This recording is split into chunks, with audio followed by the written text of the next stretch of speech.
And welcome to episode 31 of Let's Be Nerds. We are going back to the topic that brought us all together, and we are revisiting Star Wars. But specifically, we are revisiting the original trilogy that started the whole Legacy brand. And I cannot wait to get into this because this is such a huge part of what started a lot of nerddom for me. And I want to first begin by introducing my fellow co hosts for the day. And I want to say hello to Lizette, Gordon, Dylan, and Delaney. How are you wonderful folks doing? I'm okay. How are you, Steve? I'm doing fantastic. I'm so excited about today's show. It's so cool that it's taken us basically an entire season to finally get back to Star Wars, but I'm so glad we're here. Lizette, how are you?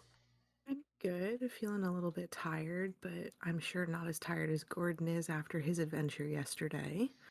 Yes. For those of you that do not follow us on Instagram, you need to because these are how you get these behind the scenes updates. We are on Let's Be on Instagram as Let's Be Nerds Pod. And Mr. Gordon, what did you do yesterday? Um, I drove a total of there and back 10 hours and 33 minutes, which is roughly 544 miles to meet Dylan in the flesh, um, and get a milkshake from Sugar Factory. And it was pretty dang good from what I understand. Oh yeah, I it was. thought he And was going to pass out from a sugar coma, to be honest. That's not nearly. I've had so much more sugar than that in one setting. All the pictures are on Instagram, so you got to go check it out. It's funny. It cracked me up. I was holding down the fort at Gordon and I's work, and it was pretty funny because I was getting the updates in real time, and it was a pretty interesting saga. So definitely go check out the Instagram and go go see what this crazy man just did. But with that being said, Dylan, Delaney, how are you guys? good. Doing good today. Good. I'm glad. I think this is the first time because new people on the show. This is the first time that we've really gotten to get your takes on Star Wars, and because you weren't, a part of this when we were kicking off. You've gracefully joined us since then. So I'm excited to hear like what you think of Star Wars, what your takes are, and what characters you like and don't like. I'm glad to have you guys here. Excited for it. I love Star Wars. Knew it. And Delaney, you're a little hesitant. I don't think you're as big of a Star Wars fan, but you know enough, right? Hopefully, we'll find out. We always do. So, with that being said, I'm going to turn it over to the Chief Star Wars Operations Manager, Gordon. Howdy. Give us give us the rundown on the original trilogy. Oh, it. I mean, is there more iconic set of movies in cinematic history than the original Star Wars trilogy? Breakthrough in CGI and just cinematic everything for its time, being nominated for over 10 Oscars and winning 7 of those Oscars. Just it it went on to beat Jaws, which was at the time the highest grossing film of all time, with Wow. its initial run of 550 million US dollars. Um its budget was only 11 million. So Oh my. that's a big jump from they made so much money on that film since, and I mean, this movie's been re-released more time. Like, this movie has been re-released more time. Like, I don't think any of us. I don't know how to put it. It's just been released that many times. I like between like 20 and 30 times probably. I don't have an exact number in front of me because I wasn't. It's too many times to count because it got re-released in just about every country the same amount of times. It was dubbed over for Japanese. Um, it got released in theaters a bunch of times. It got released on Laserdisc, cassette, VHS, Blu-ray, DVD, um, mini DVD or whatever it's called. And streaming. Re-released on VHS, re-released on VHS, re-released on disc, re-released on disc, re-released on Blu-ray. The list goes on. It's been re-released so many times in theaters that it's grossed over $775 million in total Wow, for how many times it's been released in theaters. that's insane. I had no idea the number was going to be that huge. That is the it. I am I can't remember the numbers of the sequel trilogy off the top of my head, but I'm 99% sure that this is the second highest grossing film in the Star Wars cinematic universe. I think either Phantom Menace or um what would it have been? Or I'd love Strikes Back. to. Empire Strikes Back is what jumped out in my head, but It's I'll one fact of check real those, quick. yeah, one of those two I believe grossed 800 million in total. I could be wrong. It might be a little less, but I'm pretty sure one of those two in the sequel trilogy is a little bit higher than the first Star Wars movie to be released in what was it? Um there's so many numbers I have for the different dates it's been released. I think it was what, 77? Yeah. Was the first release in the United States, May 25th, 1977. Wow. I I do have to say, according to my list from Box Office Mojo, New Hope is number 7. Oh, That's crazy.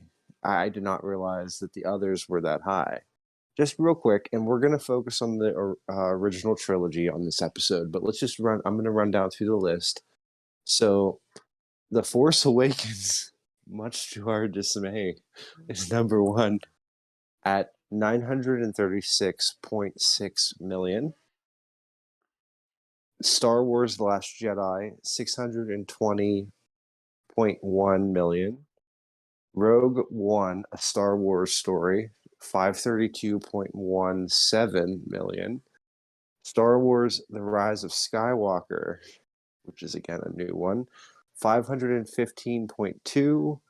Star Wars The Phantom Menace, 431.08. Star Wars Revenge of the Sith, 380,270. So I'm going to say that what the numbers I just read, they're listing it as lifetime gross, though. And that's kind of what you were describing. So maybe there's some discrepancy in the numbers, but they're Wait, can I? claiming. Go ahead. Oh, sorry, I have a question about that. Does it say anything about adjusting for inflation? um, when Uh, adjusted for inflation, Star Wars is the second highest grossing film in North America behind Gone with the Wind, and the fourth highest grossing film in the world.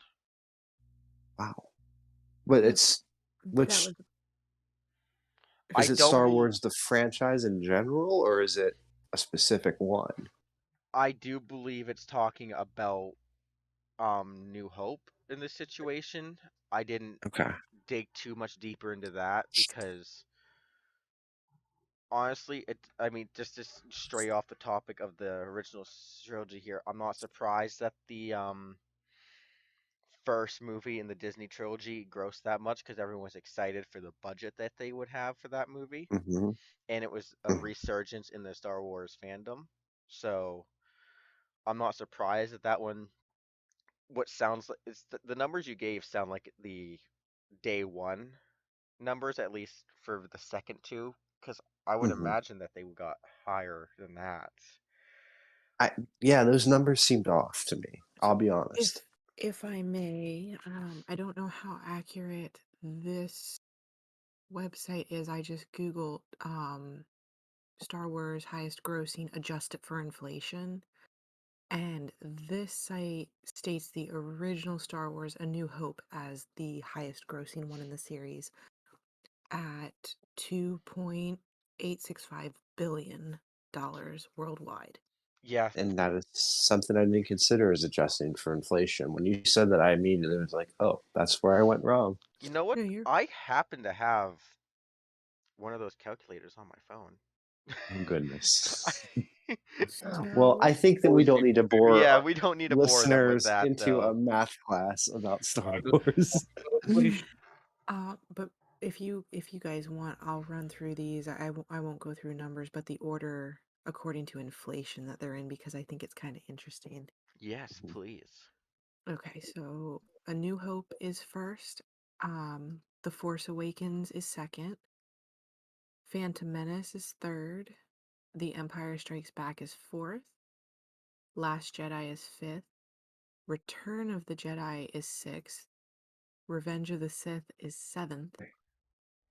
Rogue One is eighth. Attack of the Clones is 9, and Solo is 10. Oh, wow. Hmm. Which we'll So be that's getting Hmm. into those but Rogue that's a One and much Solo a little bit later. yeah, it's a much different order than the site you pulled up, Steve. Yes, that, and again, I didn't think about No, inflation. you're good. I didn't think about it until you started reading them off, and I'm like, that's not that can't be right. And then it clicked for me. I'm like, I bet you that's what happened. This is why you will forever be the best fact checker on this show. And I have gotten compliments on that. Oh, Hey, everybody likes, in today's modern age with the spread of fake news, we always need a good fact checker, and you do an excellent job. and So, I'm sure you can always hear my keyboard clicking as I look up stuff. So quite honestly, isn't that such a good, that's specifically something that I was complimented on somebody that just did a rewatch on our show. And they said, I love the fact that when somebody doesn't know something, you can hear Lizette tap, tap, tap, boom, boom, boom, they can hear you hit the enter key. And they're like, all right, we're about to get the facts. And I love that. Good compliment. Before we continue, I do want to pose a group question real quick.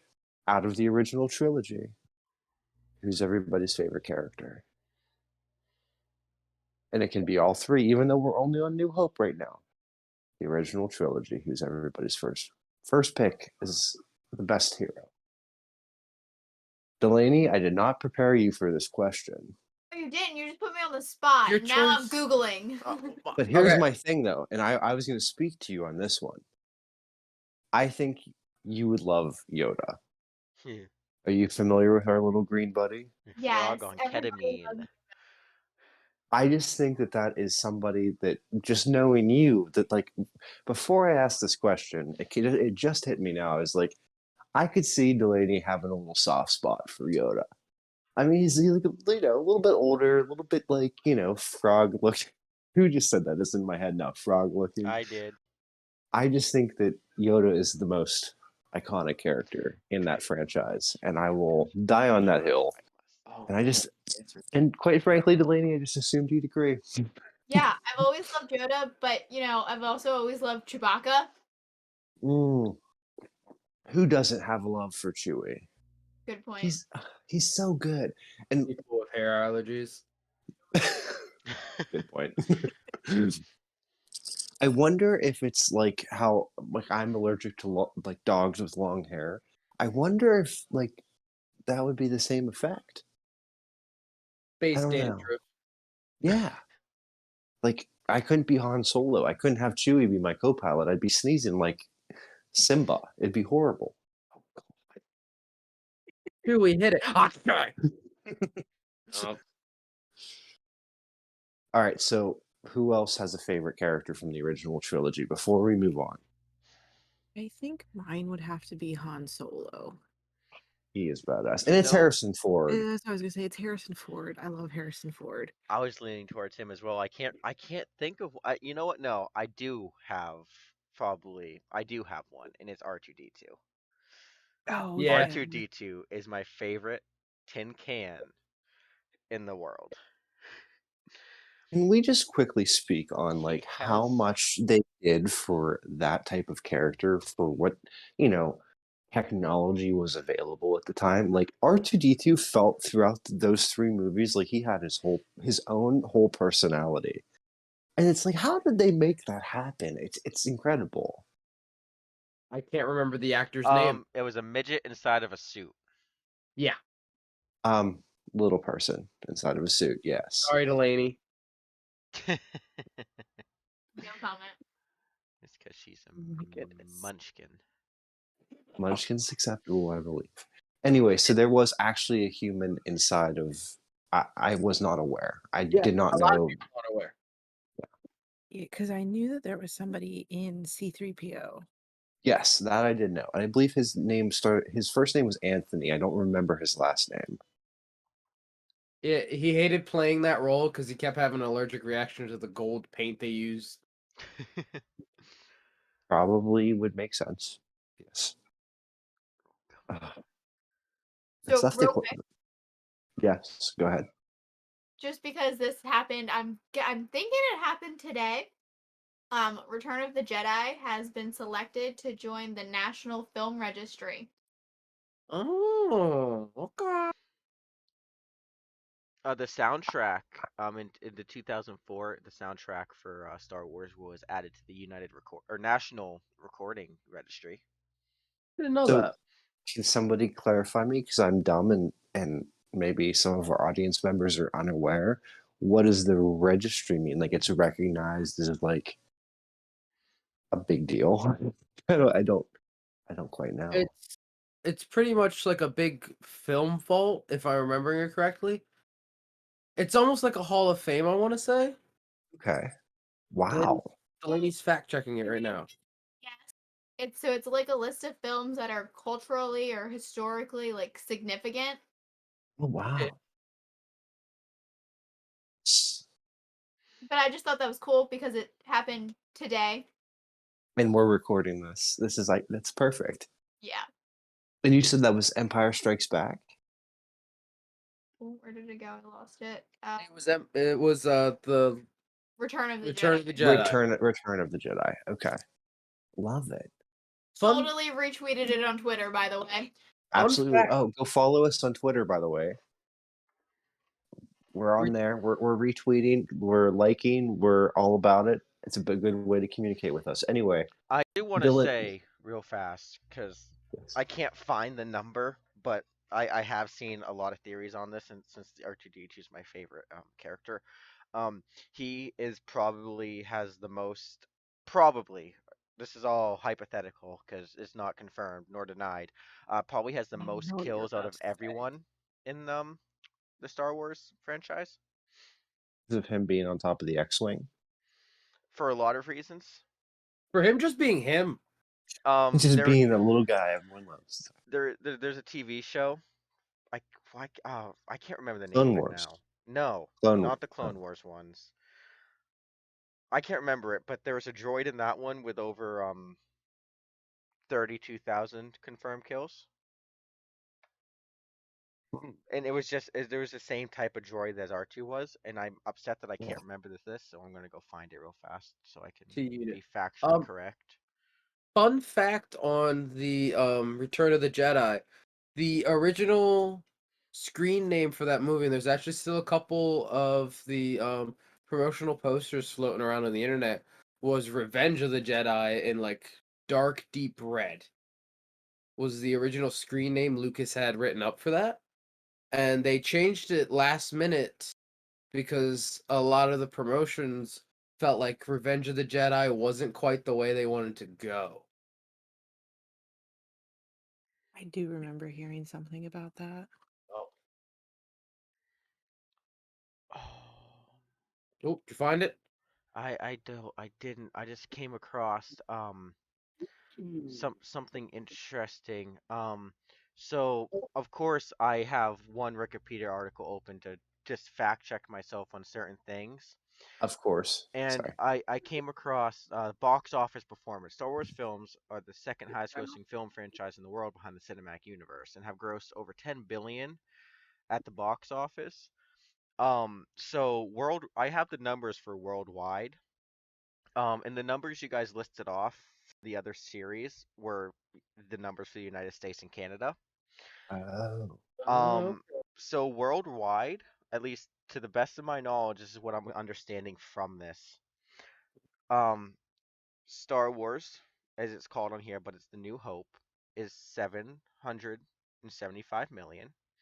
Empire Strikes Back is 500 million. Return of the Jedi, 400 million. Phantom Menace, 1 billion worldwide.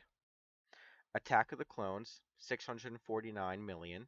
Revenge of the Sith, 850 million. The Force Awakens, 2 billion. The Last Jedi, 1 billion. The Rise of Skywalker, 1 billion. And those are all the worldwide numbers. Gross box office worldwide. That's a lot of money. This is a legacy brand. Like this is like And it, that's not like even it just including the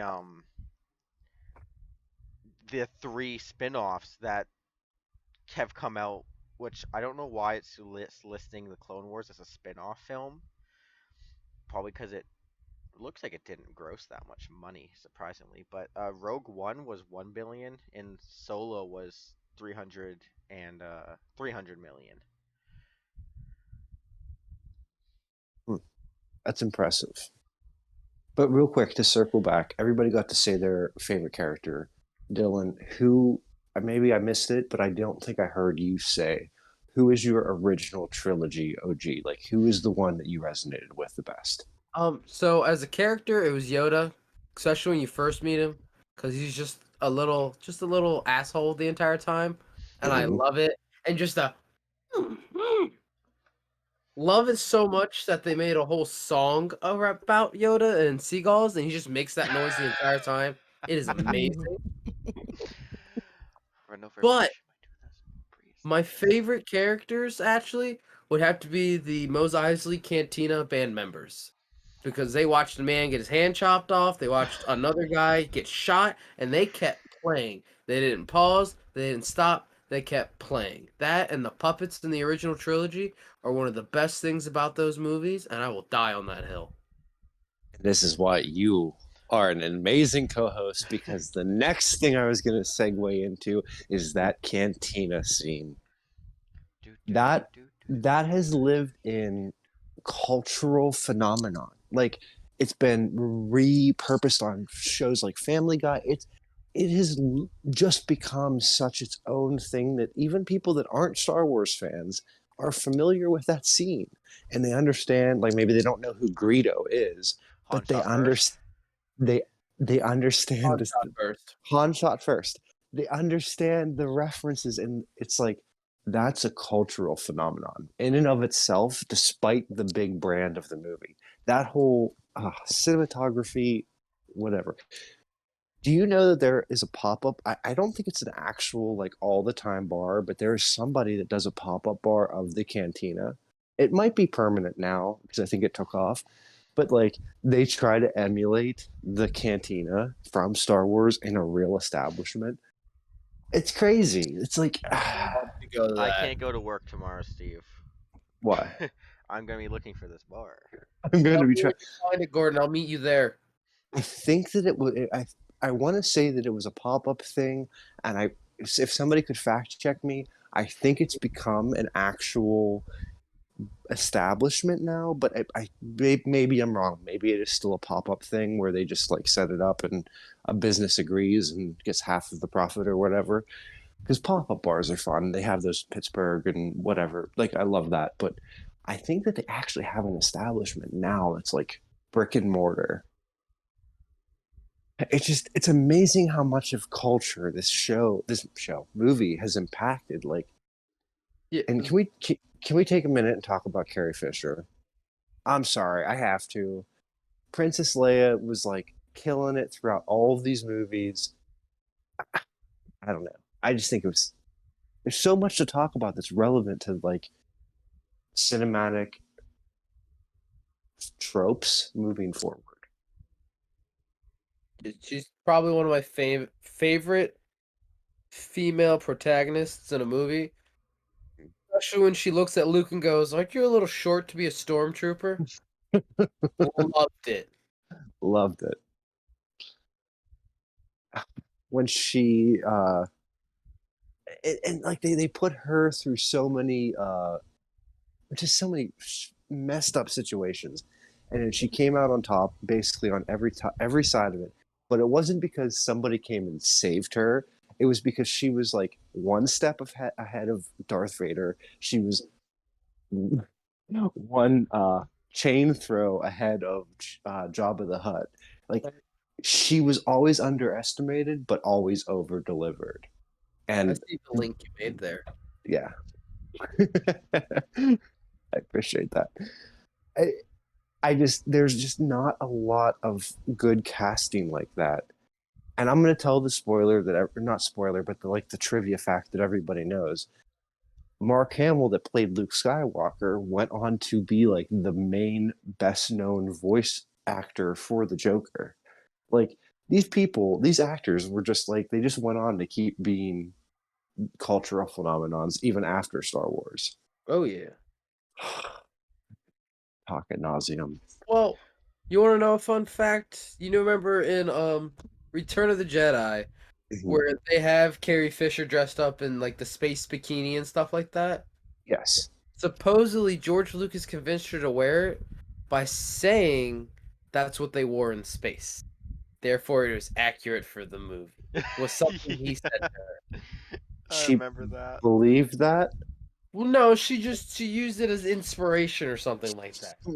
Yeah, she Mm. was really uncomfortable with wanting to wear that on film. He just goes, "Well, it's what they would have worn in space," and she goes, "Oh, I can work with I that." thought I Yeah, I thought can do this. he convinced her something like the version I'd heard of it was that he convinced her not to wear underwear under her costume because they wouldn't wear it in space. There was no bras in space. There was that too. Yeah. Oh wow.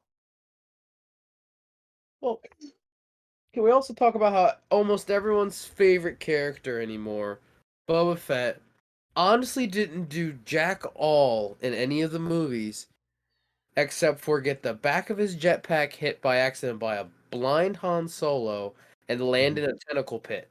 And Yes. somehow he crawled his way out of that pit and became just a star character for Star Wars. He's honestly one of my favorite characters. I really don't know why.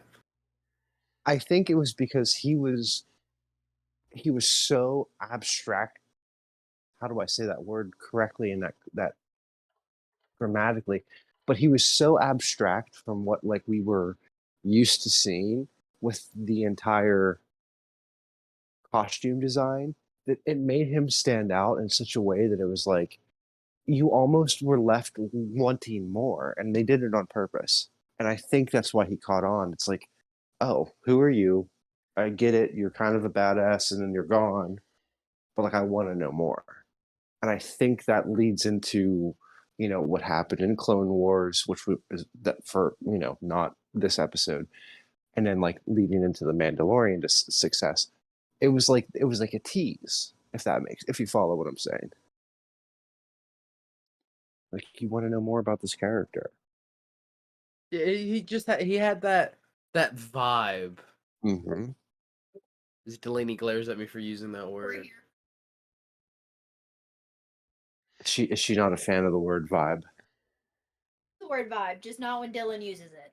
So Vibe. so Delaney's gatekeeping words now. Got Because it. no, you're not. So I found the name of the TV show Enjoyed that got 50,000 confirmed kills in one of the Star Wars TV shows. Okay. The droid's name was Chopper. He is Chopper. a type of R2 unit, and the show was Star Wars Rebels. It's an animated series, which is great, and I highly recommend it. 10 out of 10.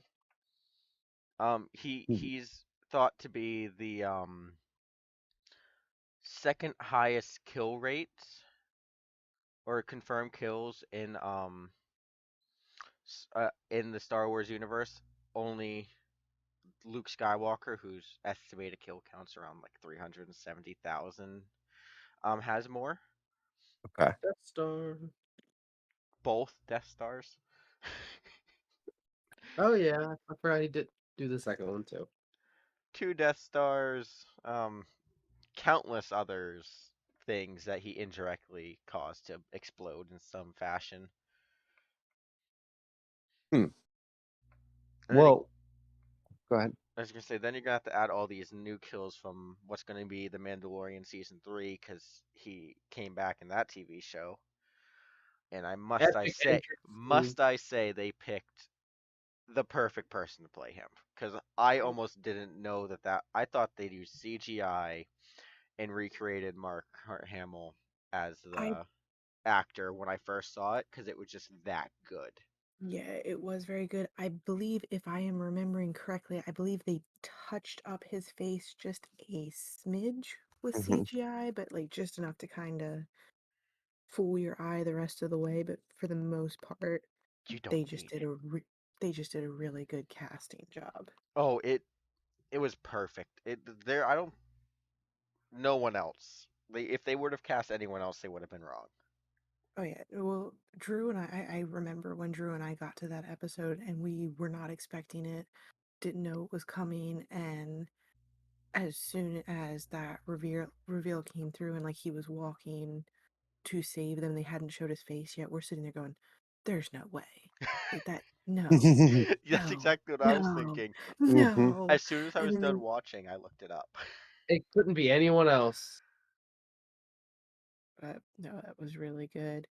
Um, Real quick, I think this is a perfect time. We're going to take a quick break. When we come back, I want to dive into a little bit more of the crossover that we're seeing in modern media, thanks to the original trilogy. I want to get into, how it impacted each of us differently and where we were at the first time we saw it. But before we do that, let's take a quick break and hear from our sponsor. And we're back. So let's continue on about the Star Wars original trilogy.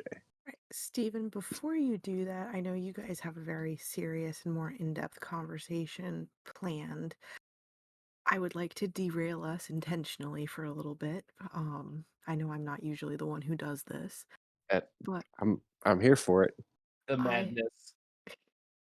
I have been trying to get Delaney to break because I have been sending her gifs and memes in the chat, which I'm going to copy over to our meme drop. So any listeners who want to see what's been going on in our admin chat while we've been recording, I'm gonna move it all over there when we're done recording today.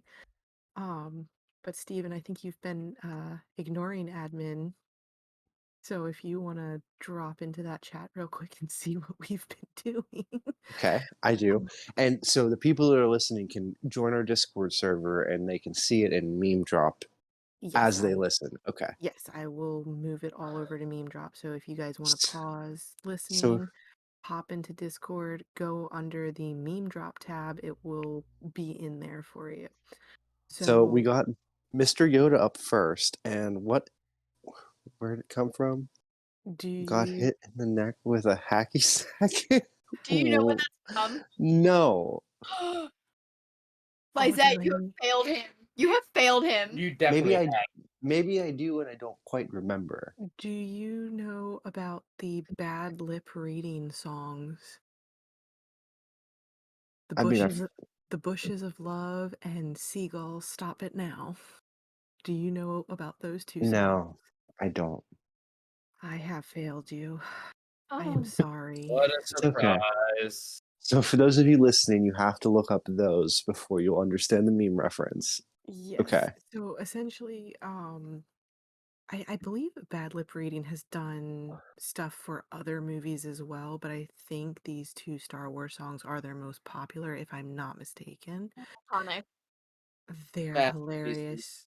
They are hilarious. So what they did was they took scenes from the original Star Wars movies and they removed the sound. They did a bad lip reading of what the characters may have been saying, and then they created songs from them.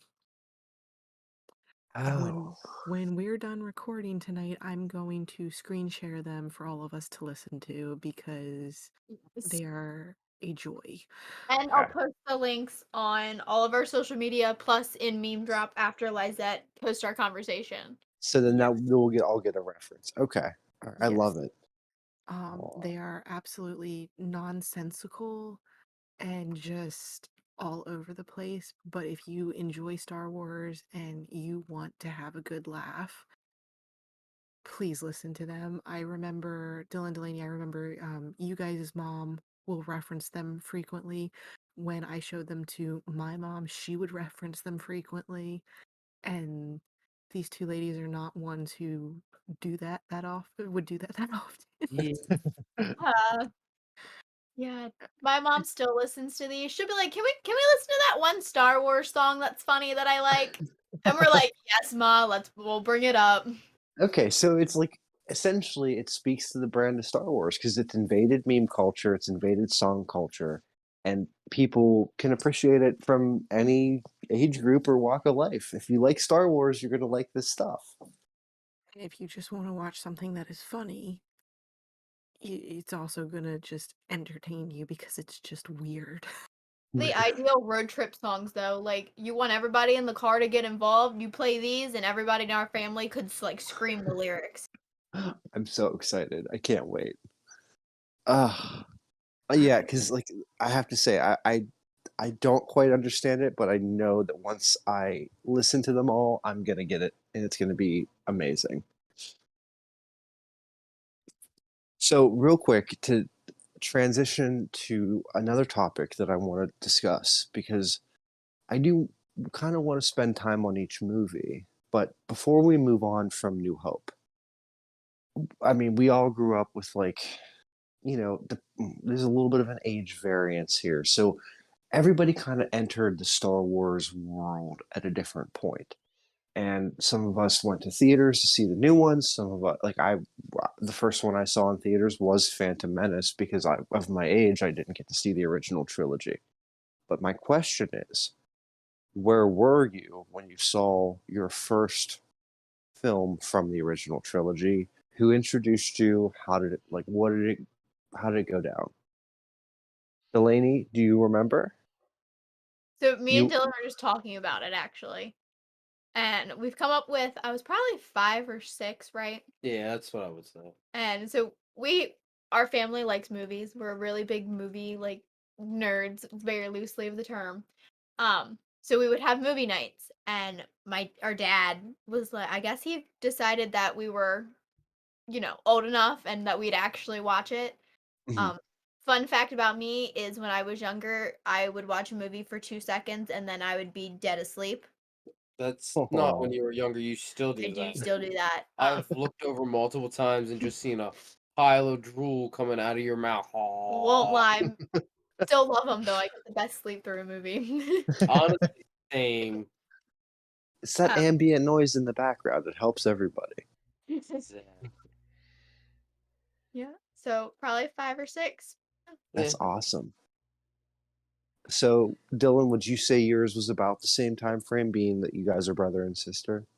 I probably a year or two before her, I would say. Honestly, I kind of remember watching them. He had me watch at least the first one a little bit after Phantom Menace came out, just because he was, happy for more Star Wars. Hmm. So I watched them a little bit before her and just fell in love with them. Okay. Like I have two lightsabers sitting in the corner of my room right now. That's how I learned how to sword Got fight. it. No, not those. Those are the old broken ones that you busted across our hands and our heads. You and Drew deserved it. Oh yeah, sure. Oh my. So then, Lizette, because you're in the mix down there with these guys, where was your first Star Wars experience? Was it in theaters? Was it at home? How'd you get So introduced? it was at home, and I was actually a good bit older than most people realize. So my mom was definitely more of a Star Trek fan. Hmm. So she raised me very heavily on Star Trek. She liked Star Wars, but it wasn't so much her thing, especially when they did the old trilogy and then the newer trilogy, and the timeline, the release order was always a big matter of confusion for her. So every time a new movie came out, she would have to sit down with me and my sister and be like, when does this one happen? Mm. And we'd have to sit there and be like, all right, mom, this is how the timeline works. I'm like, you and I watch time travel movies and you follow them. I don't understand why this is such a problem for you, but okay. But anyway, my introduction to Star Wars was actually when I was in middle school. Um, Oh. so I hadn't really had any interest in it. My sister hadn't really had too much interest in it, and a lot of kids had been, I don't want to say they weren't making fun of me for not having seen it, but they were just like, "Oh my God, Liza, we can't believe you've never seen Star Wars." And like my best friend loved Star Wars, and she was just like, "You need to watch it." She's like, you need to watch it. So I went home and I told my parents, I'm like, can we watch Star Wars? Because I'm like, I'm tired of everybody making references and I have no idea what they're talking about.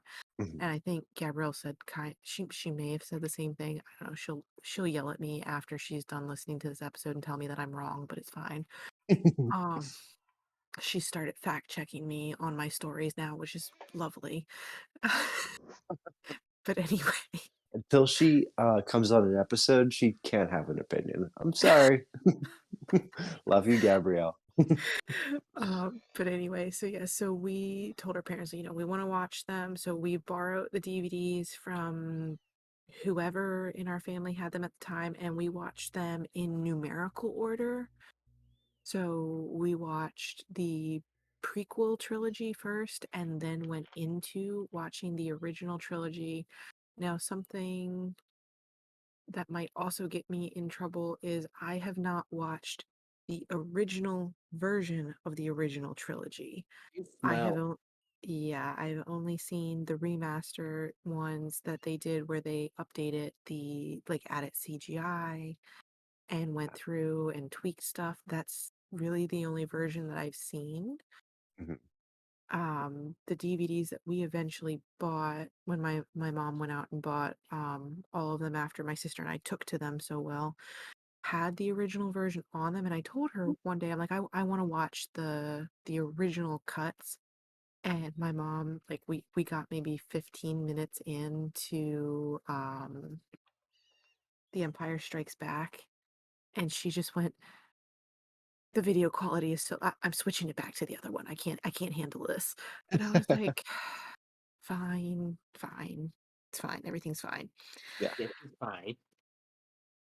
So yeah, that was my introduction to Star Wars. I appreciate it. I have a similar story. Gordon, what? How about you go first? Though? What was your intro to Star Wars original trilogy? I genuinely do not remember because I'm pretty sure it wasn't until I moved first to uh, the great state of PA. I'm pretty sure it was living with my mom. We had the discs on our rack of movies. We have a bunch of movies, and I just picked them out one day and started watching them. And Okay. I honestly don't think I can't remember anything sooner than that because when I lived in Maine, um, the nearest movie theater was over 3 hours away, and it we live where I lived and who I lived with. It was really you're outside and you get 1 hour TV a day, so I didn't really get Yeah. to start watching movies and stuff until I moved. So I honestly don't remember, but I'm pretty sure it was just I found them in a pile of movies and started watching them. Nothing wrong with that. And then eventually, we got the newer. Because we had the old disc with the original release on them, and then through completely um normal means, magically got the other versions on a hard drive that we paid for. Um, yeah, but that's about all I can remember about it. Fair. I have to do a callback to Lizette's story. So like I was blessed because my dad was a Trekkie and a Star Wars guy. So like he kind of got me into both of those worlds. But I actually think that it was my pap who bought me this, and I'm going to throw this picture in the admin chat, and maybe Delaney, you can incorporate this because I feel like this box set is kind of iconic, and I think maybe people that grew up that are currently my age maybe will resonate with this because this was the VHS box set, and it was a Christmas gift, and I believe it was like mid to late 90s, and it's got Darth Vader's face, and each VHS is a golden like insert into the box featuring his face. And We so had those. yeah, Hang on for a second. I have to step away from my computer because I can literally see this sitting on Drew's desk. Hold it's for iconic. one Everyone moment. We had have it. those in the spare Yeah, they're in bedroom the spare somewhere. bedroom. What are those funny boxes?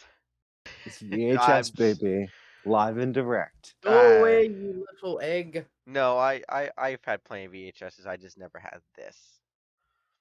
This set was overplayed to the point where Empire Strikes Back, I had to like manually work the tape because I watched it so much. Like the scene with him fighting like Emperor Palpatine, because like does everybody remember anybody? Am I just the oldest one here? Was VHSs sometimes they'd get overplayed and you'd have to like work I had quite a the few that tape. were like that. All my Yes. Disney ones. I ran through 2 versions of The Lion King. Yes, and you had to like rework it, and then it would only last for a certain time doing that, and then like it was like you have to just get a new tape. I'm pretty sure this box set has no retail value for me because I'm pretty sure Empire Strikes Back, which was my favorite movie, um, I ran the tape like ragged. But Liza, you said you have this same box set. Yes, I have it sitting in front of me. I'm about to send you a picture of the one that I have in my hands right now. Delaney, you have to put this on the Insta post. I wish we could get into ours and pull I ours know, out. because it's literally in Because there. we I have know the it's in same there. exact one. I think I know what shelf it's sitting on. It's just impossible to Ah, get to right now. that's amazing. Mine is literally in a box somewhere in the attic. It's never, not seen the light of day, and since like the Bush administration. But it's classic. It's love it. It just goes to show how like I didn't even know you had that, and everybody connected on this brand and on this legacy, and this is why Star Wars is so important for the culture because it connects people. And that's exactly it. It had the movies written down the spine. Yes. Yeah, like literally, as soon as you sent that picture, I looked to my right and it's on Drew's display shelf that he keeps above his computer. And they look in pristine condition. So good for I him mean, for that one. yeah, Damage on top of the box. Yeah, I yeah, was there about is to say. yeah, Wait, what? there's damage on Oh, top of there's damage on top of the box, but like in general, it's in pretty good shape. I will be honest. I see it now. I overlooked it at first, but yes, Don't want to talk still, about the scratches or the creases in it either. it looks better than mine, Dylan. It's a Pretty sure what frame. me and Delaney's looks like, to be honest. Is it bad? Probably. We can't get to it. It's buried underneath a bunch of stuff. So we all unanimously at one point had this box set in our childhood. Pretty cool. That's hilarious. I love it. I love what Star Wars represents. I love the phenomenon. I love the fandom. I'm obsessed. I love that I was getting ready to go grab this box set before you even dropped that picture, just to be like, hey guys, look at this. And then you did that. And I was like, huh. Vibes. Okay. So let's take it to a broader spectrum.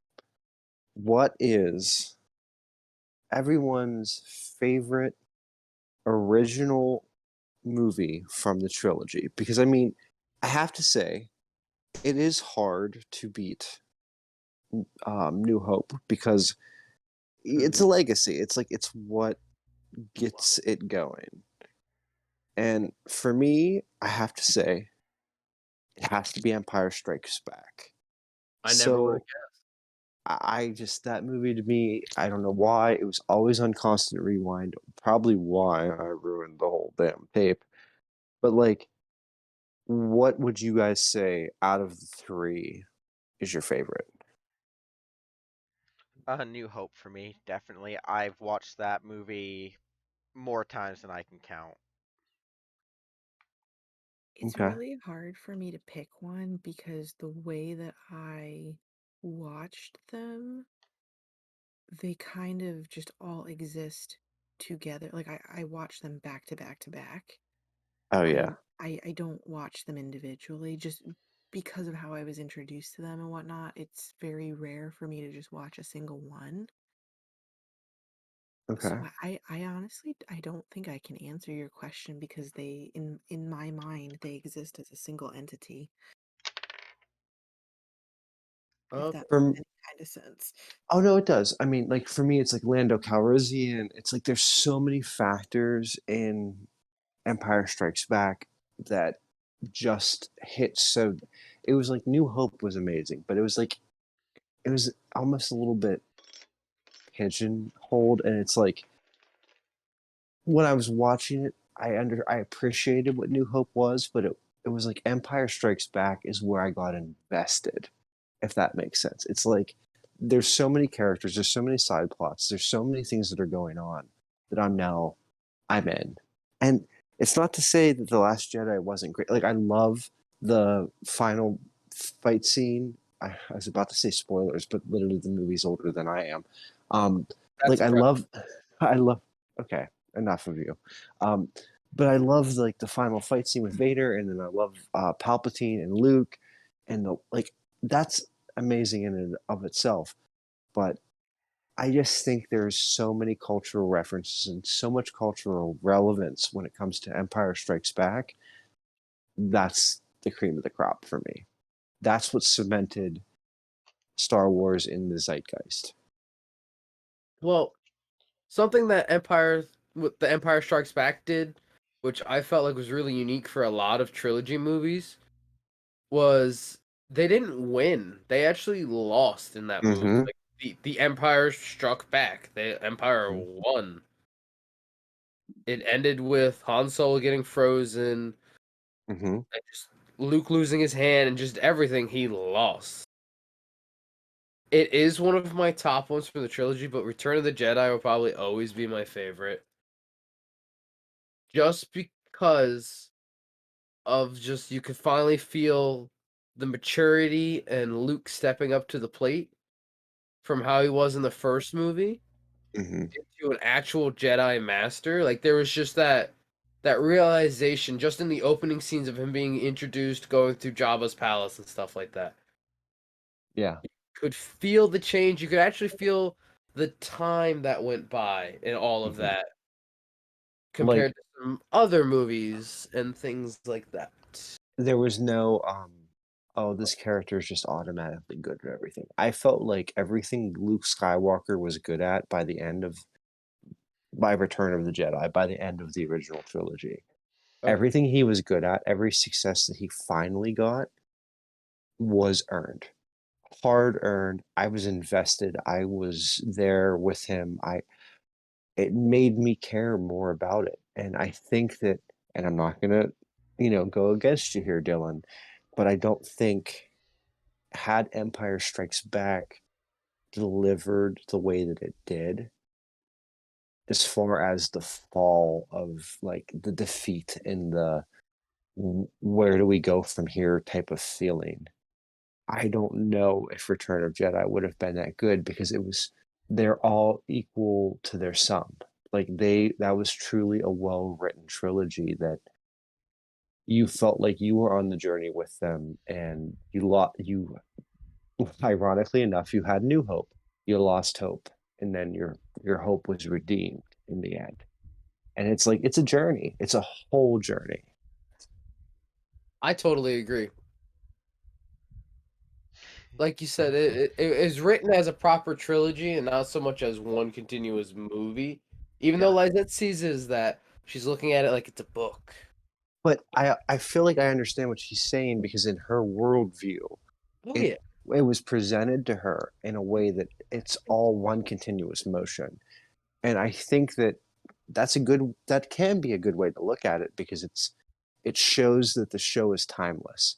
Like somebody can pick it up later in life and they still love it and they see it all at once. Whereas like for me, it was like broken before I got the box set. It was broken down. It was like, okay, well, you're gonna watch this one, and because like my dad was like into it.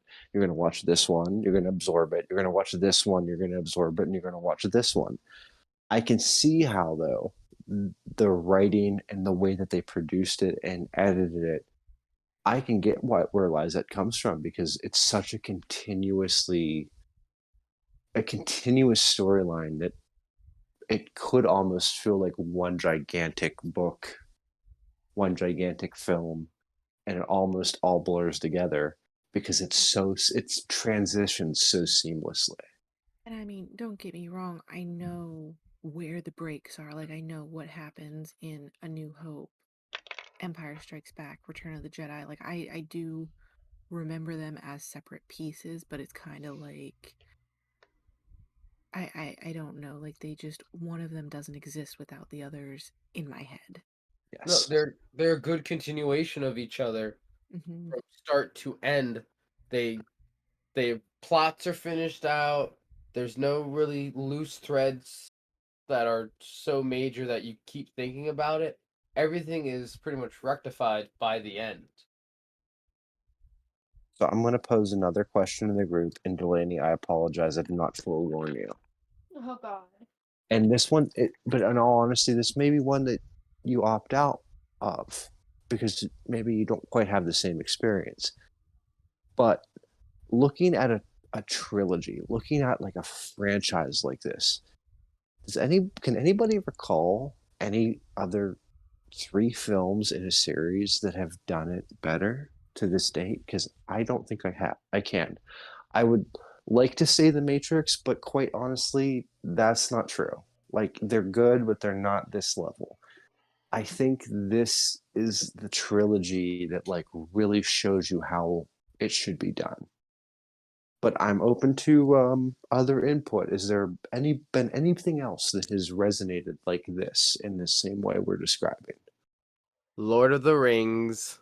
Yep, Lord of the Rings or That was going to be The my Hobbit. answer too. Yes, that was going to be my answer as well. Lord of the Rings and The Hobbit. Hobbit I actually rank lower just because I'm a diehard fan of the original book. That's off tracker thing. It's something like that. Other than that, Okay, I would say that is Lord of the probably Rings. the I only. put them pretty equally because I I own the extended edition of both sets of movies, The and only those are edition both you need to 12 own. hours long, and I will binge them in an entire day.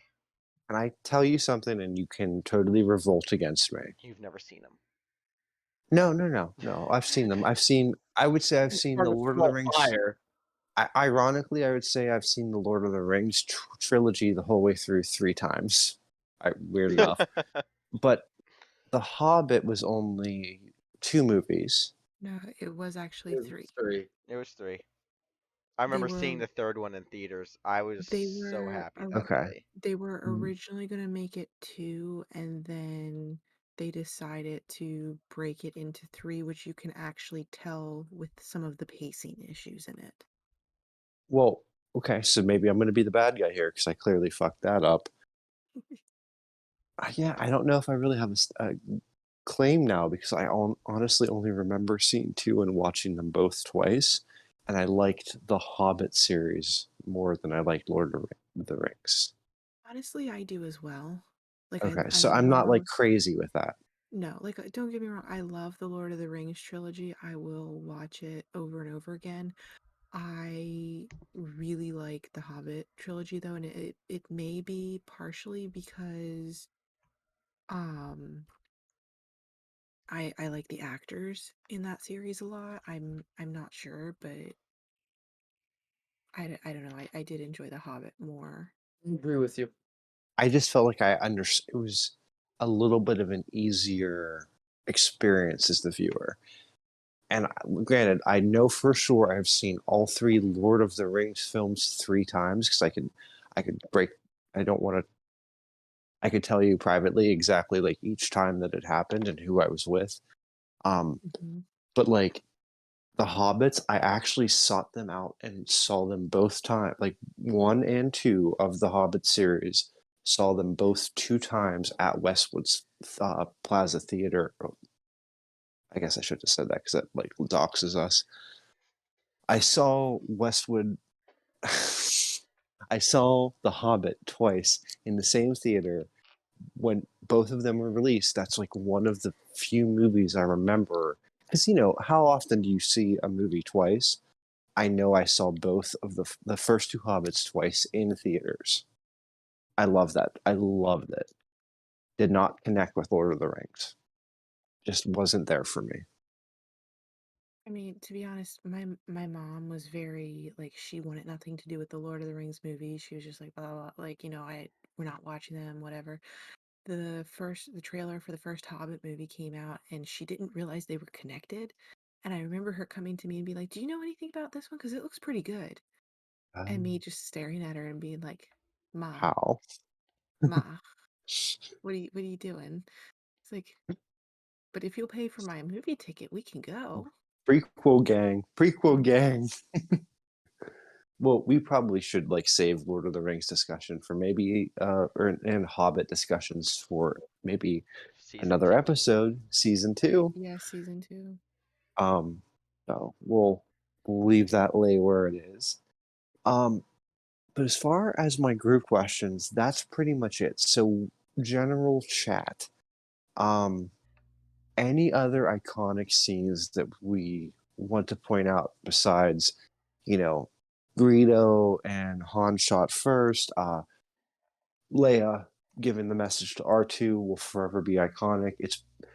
That's an when Peter Griffin was on the Family Guy special dressed up like Leia doing that was such like a cultural thing for me because I'm like that show was so popular at the time. And Star Wars, even after all these years, is still getting replicated and parodied. That's how you know you made it. And sorry, it's a brand that will forever be like near to my heart. So anyway, anything that anybody wants to say for the general discourse that we need to discuss about the series. Um, I I know where you nothing want that to I think go. we can cover right now as we're running short on time for this episode.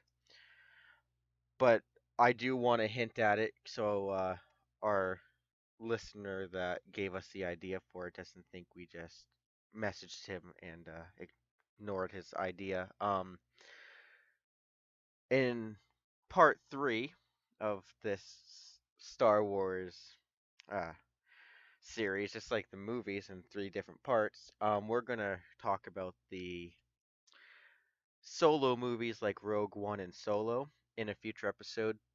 In the commotion slash discord they brought to the Star Wars community, which we got this idea from on I, our one of our YouTube series, the Al and Al I, Carbo. I want to give him a shout out, and he is seen, he is heard. We appreciate any comments that we get. So that yes, we want to cover this. And we will, and it's going Yeah. to be probably a long episode because I have a feeling that is going to spark a great deal of discussion, and hopefully we'll be able to pull in the other uh, parts of the crew to put their own thoughts on it. So that way we have a nice roundtable discussion on it because I think everyone will have their own opinion on if they were good or not, which they were great. And I'll die on that hill. Um, the only thing Disney did right with the Star Wars series.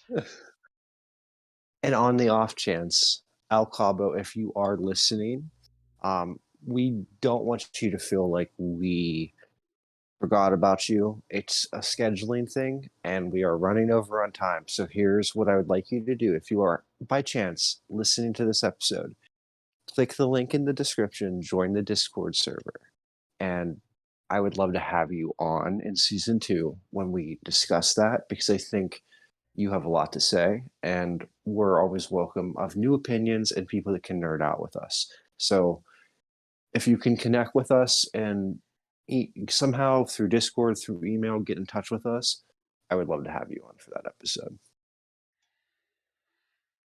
But I think other than that, Steve, that's all I wanted to touch on before we ended this episode off.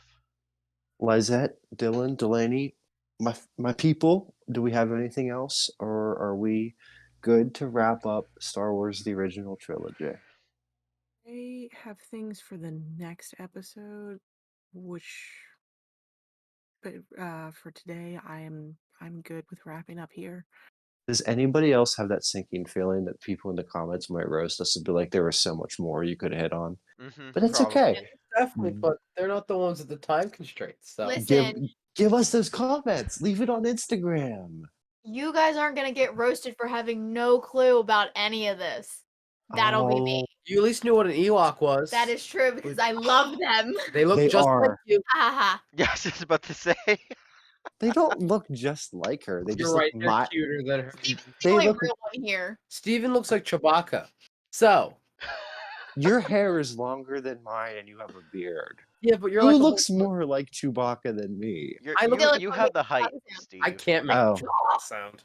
I do. I cannot make the Chewbacca sound. I've tried, and I do have the height. But let's not. Listen.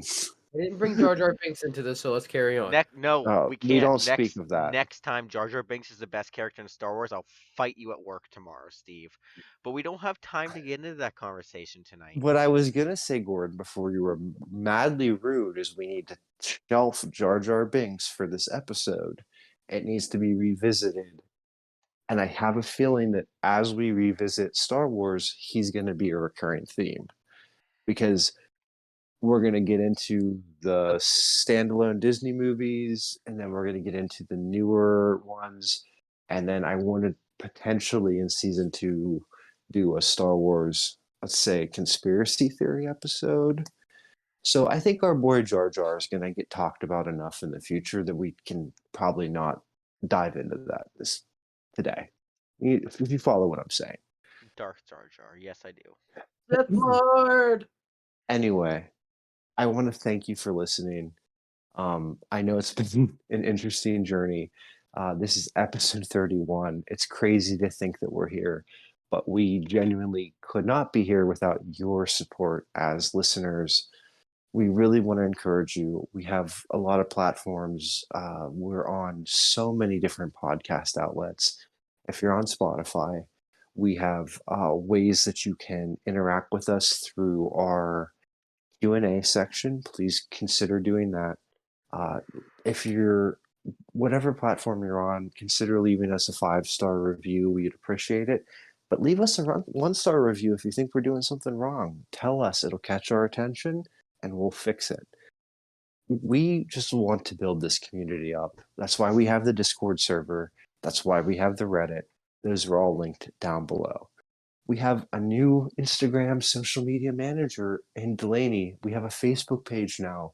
There is so many ways that we can communicate with you that we're just not utilizing. And we want you to know that we're here and we're available. And this whole project is about building connection and just nerding out and just accepting that sometimes you're passionate about stuff that people in your everyday life really don't care about.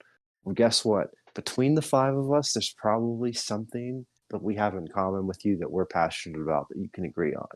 So please consider joining one of our many social media outlets. We love to hear from you, and we cannot thank you enough for listening and supporting us, because without you, this would not be possible.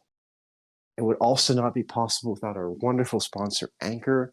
They have truly given us creative freedom. And if you are at any point considering making a podcast and doing something similar, go through them. They are the best in the business. It's phenomenal.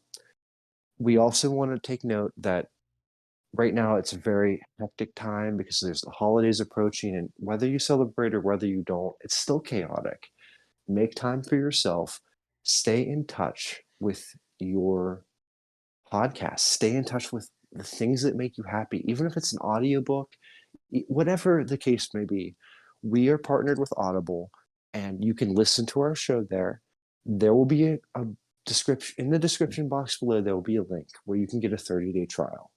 When I'm feeling overwhelmed and I'm feeling hectic, I need like a podcast that's of interest to me to just chill out and disassociate and do simple tasks, wrap some presents, do some work on the show, write a script, edit a script.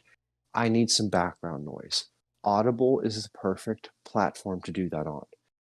Use our code, get 30 days. If you don't like it, that's fine. But I'm telling you, you're going to love it because I love it.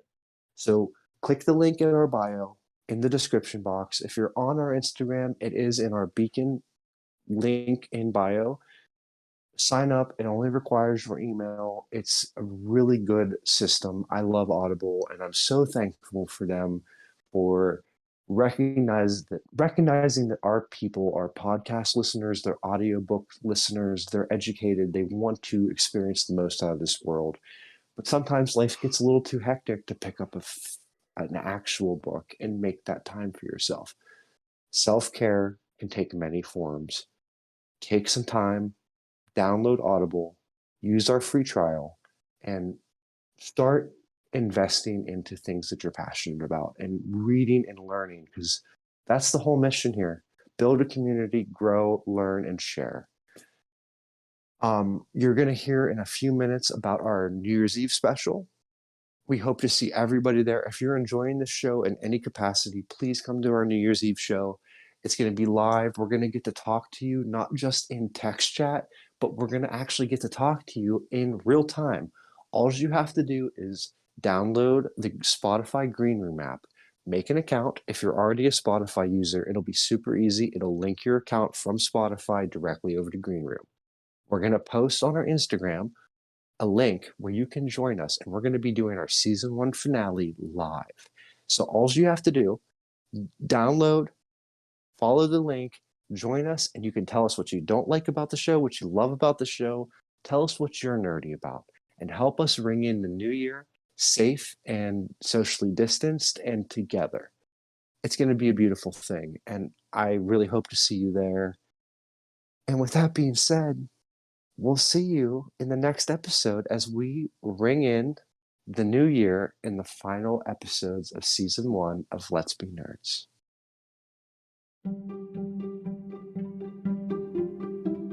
Gordon, Lizette, are you guys as excited about the New Year's Eve special as I am? You know it, Steve. I mean, I know me and Drew are excited. We're both going to be there. And I think, Dylan, you're going to be there too, aren't you? You bet your shiny gold buttons I'll be there. Guys, do you know who else? Carmen, you are coming. I'm so excited. Yeah, me and Bobby wouldn't miss it for the world. So this is going to be our first time doing a live event, and people that are listening can actually come in, join the chat. They can join in on a microphone or through text chat, and they can actually be a part of it. This is like the best way to end season 1. I lost my left shoe thinking about it. Did it knock your socks off? No, I didn't even have those on in the first place, so just a shoe. Just a shoe. What time is this going to start at? So we're looking at, because obviously we have to celebrate midnight. So we're thinking around 10 or 10:30. We're going to have more details to follow. So this is really important. if you want to be a part of our New Year's Eve special, you have to get on Discord or Reddit. You have to be a part of the community to be on. I can't explain how excited I am for us to be live. We're going to take your chats. You can join in on the call. Tell us what you like about the show, what you don't like. This is going to be the most interactive we've ever been with anybody. It's so exciting. But, Gordon, do you know what the real thing is? Is they have to have Green Room. Can you tell them They do about have Green to Room? have Green Room. Green Room is a lovely addition to Spotify where we are able to go live and just be able to record with all of you guys listening in. You guys can ask to speak with us. You can join us. You can join in the live chat throughout the whole thing. We can bring you on so you can share your opinion on our podcast or just your opinion on some random BS like we love to do on our podcast and just chill with us all night. And Lizette, do you know what the best part is? What's If that? are you a listener to Spotify? Yes. If you have a Spotify account, you can just download the Green Room app and immediately create an account. How easy is that? Oh, okay. So it just ties into the account that you already have for Spotify. Exactly. It's perfect. It's going to be like a 2-second download process and then a 2-second sign-in process. Okay. Carmen, I don't know about you, but I would really think that it'd be cool if some of our listeners would like either join in on the voice chat or through text and tell us New Year's resolutions. Are you big on New Year's resolutions? Not so much on resolutions, but I just love being with friends and family, and I think it would be a great time to have more of our friends and family who are listening be a part of this so that we get to hear from everybody. And what's a better way than celebrating the new year than to start off with a group of friends that are all on the same page? Exactly. Dylan, I can't wait. Are you excited? I am. Like I said, I lost my left shoe, and I think the cat took the right. Oh my gosh. I should hopefully you're find it in time. If not, like you said, I can join through Reddit or I can join through the Discord. I can't wait. Well, I will see you guys all there, and everybody listening, we hope to have you be a part of our special night. It's the season 1 finale. If you're enjoying the Let's Be Nerds podcast, please come join us, and let's kick off the new year together and safely, in social distance, and just kind of be a part of a group where everybody's welcome and everybody's accepted. Hope to see you there.